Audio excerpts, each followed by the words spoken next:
Welcome back to Talkin TUF, guys. This is episode 6. Tough 30, honestly, just to get completely right into this. I think that Tough 30 so far has been, honestly, a much better season than season 29 in terms of, interesting things that have been happening and, different developments with certain fighters. And some of their stories are really interesting to me. And just in total, I want to say, since we're getting towards the end of the quarterfinals and we're getting closer and closer to the finale here, I honestly I'm enjoying this season a lot. There's good fights, there's good moments, there's little bits of drama here and there. This episode had some definite interesting weigh-in drama that I'm gonna get into, but to start it off, obviously the fight this week is a women's flyweight fight. Juliana Miller of Team Pena versus Claire Guthrie, who was the number 1 pick of Team Nunes. And this fight is interesting because this is a rematch of a fight where Claire won by unanimous decision. And the interesting part about this fight is that first fight was in Kansas. And in Kansas, they like to do open scoring for MMA. So the thing is, it was a very close fight, but apparently Claire kind of knew she was winning, so she kind of just stuck to what she was doing, which was defending a lot and probably just keeping her control in there.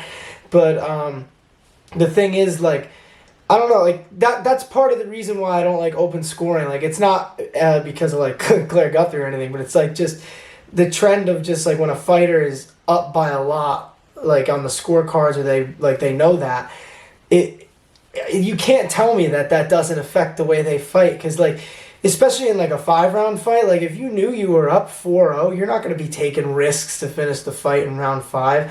And that type of moment is so awesome. If you think about even UFC 189 with Robbie Lawler and Rory McDonald, that fight was finished in the beginning of round 5, and I think that's a bad example though, because I think Rory was up going into that round, which is unbelievable. If you guys haven't seen Rory McDonald versus Robbie Lawler 2, please watch that.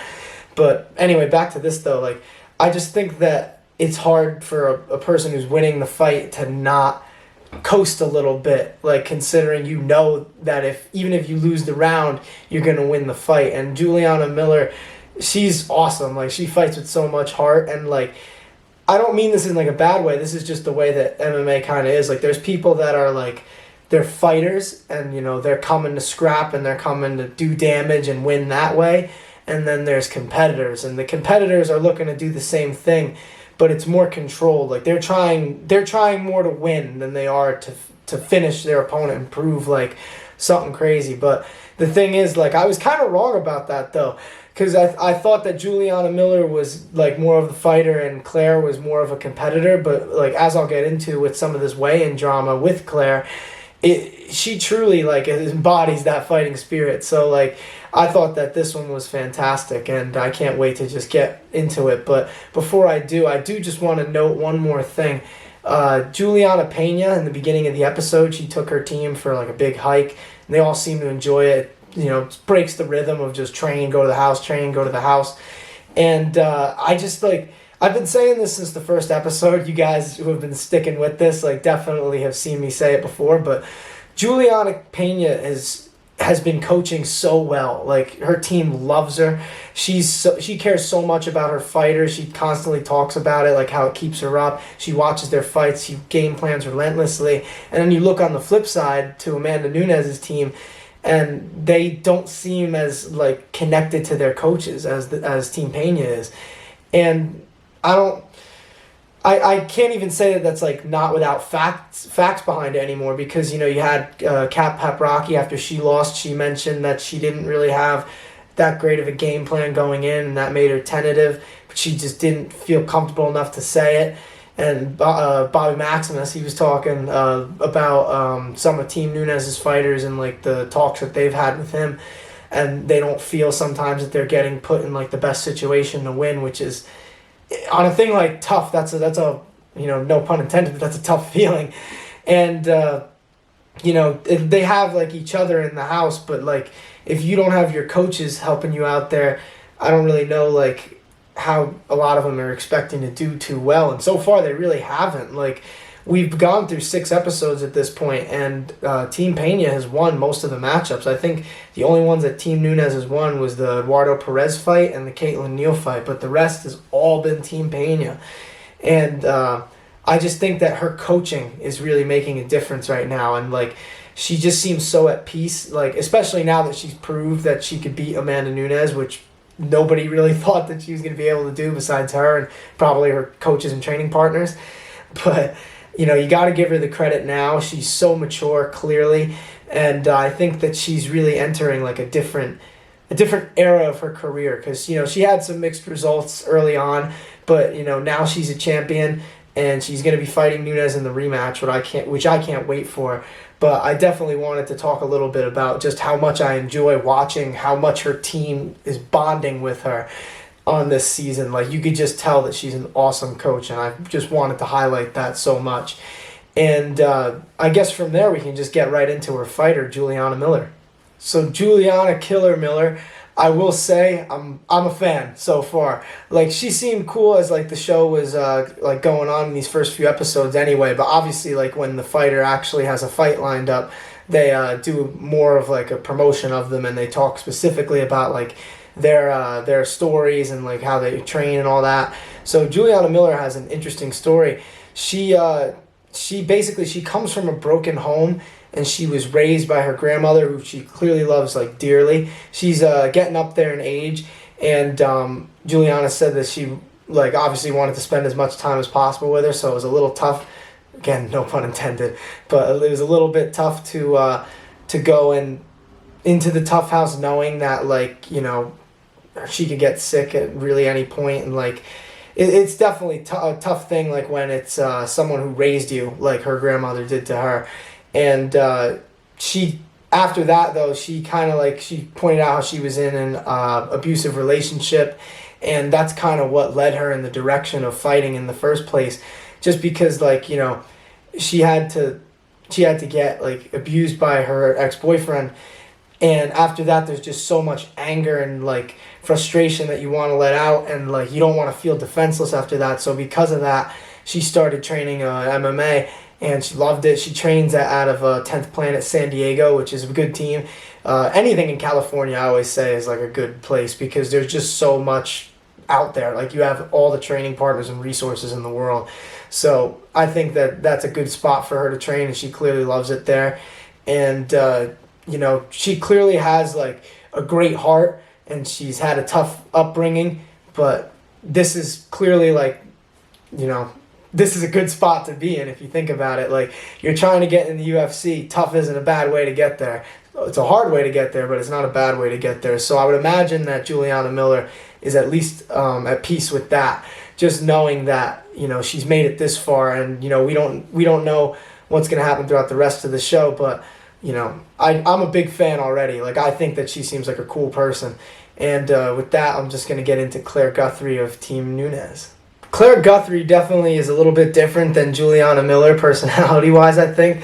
I mean, obviously she trains out of a different area anyway. She trains out of Elevation Fight Team in Denver, which is one of the best teams in MMA, if you ask me. So many great fighters that are coming out of there, like Corey Sandhagen, Curtis Blades, Neil Magny, and that's just like a few of them. I mean, that can keep going. Justin Gaethje, Rose Namajunas, but I'll stop there. But just trying to make the point, though, that obviously at Elevation you're going to get some good training with high-level training partners, and obviously when you're at Elevation, it's good for your cardio too. So I'm always a big supporter of people who come out of there, because usually it means that they have some high-level training behind them. And outside of MMA, I actually thought that Claire Guthrie was kind of interesting. She's an accountant, and she said a quote, and I think I wrote it down. She said, "I really enjoy tax preparation," and I swear she might be the first ever human being I've ever heard say that. And like, that's cool. I mean, we need people who are into that, I guess. But that was pretty funny. When she said that, I was laughing a little bit, because I was like, man, I don't think I'll ever hear someone say that again. Especially when you're thinking of tax. Nobody just likes thinking of taxes. So I salute her for what she's doing. I think that that's pretty cool. But in MMA, like I said, she's Juliana Miller's lone loss, which is really interesting coming into this fight. And there was actually some weigh-in drama with Claire Guthrie coming into this one. So she was 142 the week of the fight, and she knew it was going to be a tougher weight cut, but she didn't think it was going to be like really as hard as it ended up being. So when she initially weighed in, obviously Juliana made weight, but Claire, she weighed in at 127 with clothes, which is a pound over the allowance. So she took off her clothes, they put the curtain around her and stuff, and she weighed in 126.5, so still a half pound over. So she had an hour to get down to 126, which, like, to people who don't know, like, that sounds like easy, like, oh, it's just a half a pound. But when you're dehydrated and there's not a lot of water in your body, like you've already sweated a lot of it out, like during your initial weight cut, when you lose that initial sweat, it's really hard to get back, like, to get that sweat back, because there's just not, like, your body's already drained of water. So, like, it makes it a lot more difficult to sweat, even if you're working out hard or you're in, like, a hot bath. But, you know, she managed to get down far enough where she weighed in when she, like, tried again at 126 and a quarter. So what they did, and I love the dedication behind this. This is when I say, like, this is when she went from a competitor to me to a true fighter. She cut her hair, and she made the weight 126. Talk about an impulsive decision. A lot of people are insecure about the way that they look and the way that their hair looks, especially. And for her to just not care about that at all and just, you know, got to do it, got to make the weight. That, in my opinion, like, really is the epitome of a true fighter. So I loved that dedication from her, and it's good that she made the weight, because it would have sucked if she would have had to forfeit her fight, and then Juliana moves on just through that. But let's just get into the fight. So this fight, I think, is by far my favorite fight so far of this season of TUF. It was just truly a war. Both of them laid it out on the line, and this episode, like I said, last episode was my favorite. I think this one probably eclipsed it, just because, like, the two fighters were interesting, and the fight obviously lived up to the hype of a big rematch. And in round one, Claire, she was landing a lot more on the feet. You know, Juliana, she was trying to, like, use her long range, but some of the time she was leaving her head on the center line, and she was getting hit by counters and big shots by Claire. But I mean, that's not to say that Juliana wasn't landing herself, because she was. That first round was a war. And, I mean, everybody was enjoying it. Dana White was enjoying it. And I personally had Claire winning round one just because of just more big shots landed. But it was definitely a great round nonetheless. And, like, going into round two, they started swinging right off the bat. You know, as Derek Lewis once said, swanging and banging. And they were really just going right at each other, just throwing caution into the wind for a few seconds there, and Dana was loving it. Like, Dana, and you know Dana loves fights like that, the barn burners, because those are easy people to sell. Like, yeah, like, even if this person doesn't have an interesting personality, yeah, they lay it on the line every time they fight, and it's always awesome. And these two obviously have great personalities as it is. And the thing is, in round two, it seemed like it was similar to round one, like, at first, because Claire was landing a little more. It was a shaky start for Juliana. And but midway through the round, I don't know if it was the reads or the corner advice in between rounds, but she really turned the tide. She was landing a lot of 1-2s. Her long-range boxing was really looking crisp in that towards the end of that round. And obviously she landed a beautiful trip takedown and got a lot of top control to end that round. So I had it 1-1. Judges had it 1-1, so we got to go to the sudden victory round. And in this fight, I was so happy about that, because it was just such a barn burner through two. And this round, I don't know if the weight cut maybe affected Claire's cardio, but Claire definitely seemed like she was a step slower in this round.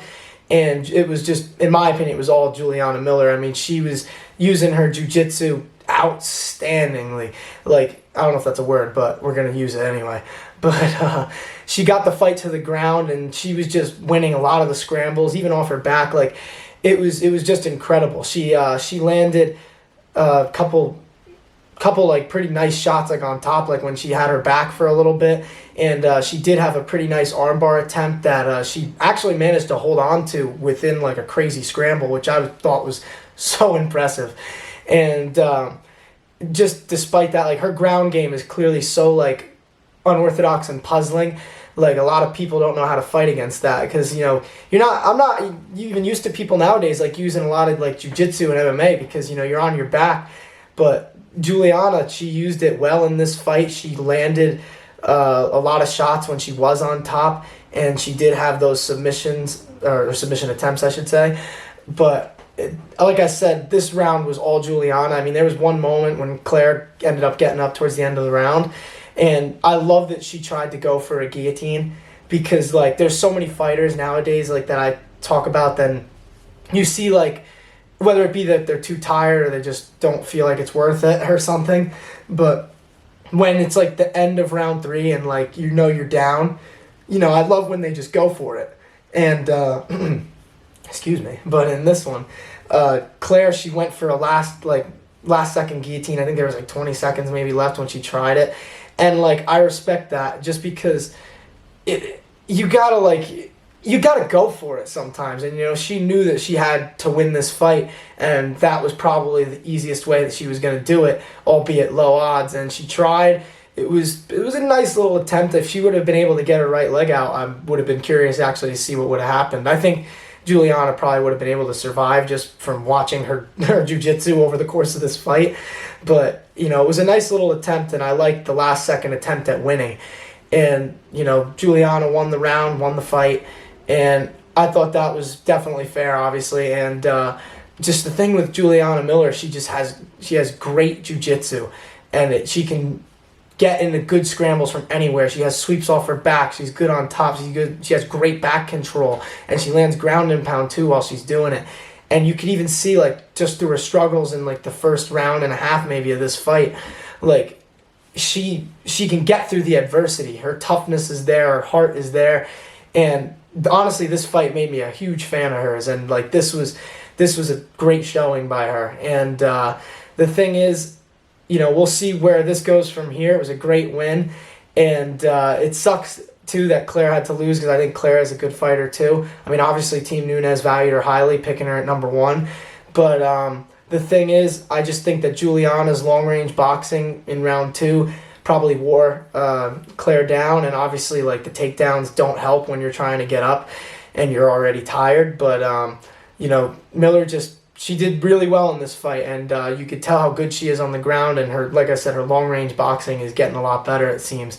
And I also loved her talk with Dana after the fight. I thought that was cool of Dana to give her a little moment there and like tell her how well she fought, because truly that was an outstanding fight. I enjoyed every second of it. It was such a war, blood and guts type of fight, barn burner. You as an MMA fan, you can never ask for anything more than that. Like that's just truly the best thing to happen. And because both fighters look good, they both give a good showing, and one of them pulls out the victory, and in this case it was Juliana. And I love her confidence. She said, I have a feeling that this is the start of something special. And I think it might be. She's definitely very marketable. She's a fun fighter to watch. She's definitely someone that I would love to see in the UFC, no matter how she ends up doing in the competition. But I guess before we end it here, I'll just mention the next fight. It's the final heavyweight fight of the quarterfinals, and that is Chandler Cole of Team Nunes versus Jordan Hederman of Team Pena. And, heavyweight fights are what they are. 2 big dudes getting in there, and we'll see what's going to happen. And can't wait to break it down for you guys next week.